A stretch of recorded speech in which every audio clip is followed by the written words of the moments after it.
আসলেই আপনারা আপনাদের অভিভাবক পাইছেন। ব্রাহ্মণবাসী বরকতুল্লাহ বুলু ভাইকে তাদের অভিভাবক হিসেবে নির্বাচিত করেছে। এখন উনার কাছে আপনারা কি প্রত্যাশা করেন? উনার কাছে আমরা প্রত্যাশা করি আমাদের যে রুলান চত্বর আছে ওটা সংস্কার হোক।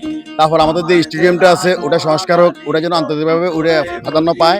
তারপর হচ্ছে যে আমাদের এই ইয়েটা ইয়ে এই নোয়াখালীর যে বিভাগটা হবে, এই বিভাগ নিয়ে যেন উনি সংসদে কথা বলেন এবং আমাদের জন্য ওই বিভাগটা হয়। উনার কাছে আমার এটাই একটা আশাবাদী এবং আমার জোর উনার কাছে বলা যে আমাদের নোয়াখালী বিভাগ যেন চাই উনার কাছে। বিভাগটা যেন পাই। আচ্ছা।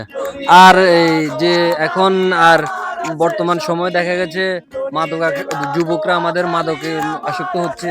তো আর তারপরে আমাদের যে উনারা যে ফ্যামিলি কার্ডের কথা বলেছে, এসব বিষয়ে যদি কিছু পরামর্শ থাকে বা কিছু বলার থাকে সেটা বলতে পারেন। আচ্ছা, এমপি সাহেবের কাছে আমার আরেকটাই দাবি যে আমাদের নোয়াখালীতে যেন মাদকদ্রব্যের নিয়ন্ত্রণ আনতে পারে বা ব্যবস্থা গ্রহণ করে। মাদক মুক্ত আমরা একটা নোয়াখালী মাদক ৩ আসন চাই। গ্রহণ করে এবং মাদক মুক্ত আমরা একটা নোয়াখালী চাই এবং বিবেক চাই।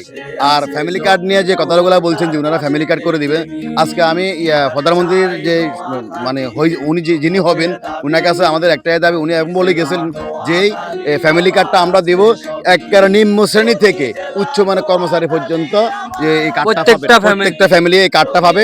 বিশেষ করে মহিলা, পুরুষ না, মহিলারা ফ্যামিলি কার্ডটা পাবে। যে সংসারের যে একটা হাল ধরার জন্য যে একটা কষ্ট হয়, এই জিনিসটা দেওয়ার পরে, এই ফ্যামিলি কার্ডটা দেওয়ার পরে তাদের সংসারের যে একটা হাল কষ্ট হয় এটা কিছুটা হলো স্বস্তি ফিরে পাবে।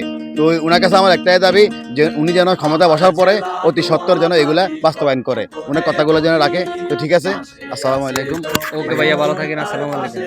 আসলেই আমরা এতক্ষণ কয়েকজন সাধারণ মানুষের সাথে কথা বললাম, তাদের কথাগুলো আমরা শুনলাম যে আসলে তাদের প্রত্যাশার একটাই দাবি, সেটা হচ্ছে প্রথম দাবি হচ্ছে একটাই যে এই নোয়াখালীর নামের পাশে তারা বিভাগ চায়, নোয়াখালীকে বিভাগ করতে হবে, এটা নোয়াখালীবাসীর যৌক্তিক দাবি। আর আরেকটা বিষয় হচ্ছে যে পাশাপাশি নোয়াখালী রুল আমিন চত্বরকে ঢেলে সাজাতে হবে, তারপরে নোয়াখালী ব্যাংকবন্ধু যে স্টেডিয়ামটা আছে সেটা পুনঃসংস্কার, সেটার কাজ করতে হবে। আর মাদক মুক্ত একটা নোয়াখালী চায়।